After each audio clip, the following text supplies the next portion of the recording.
What's up, guys? In this tutorial, I will show you how to use white pages in dark mode in Microsoft Word. Dark mode is a popular feature for reducing eye strain and improving focus, especially in low-light environments. However, sometimes you might need the clarity and contrast of a white page while still enjoying the benefits of dark mode interface elements. Start by opening your Microsoft Word application. Once Word is up and running, navigate to the View tab at the top of your screen. This tab contains various options to adjust the appearance of your workspace in Word. In the View tab, look for the Dark Mode group.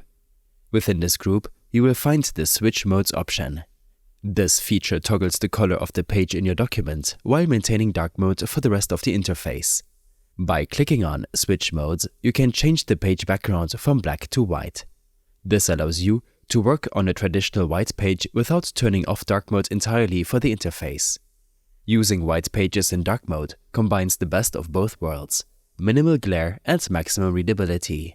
It's particularly useful if you find the contrast of black text on a white background easier to read, while still wanting to reduce the overall bright light exposure from the rest of the interface. I hope this helped you out. Leave a comment if you have any questions, and see you in the next one.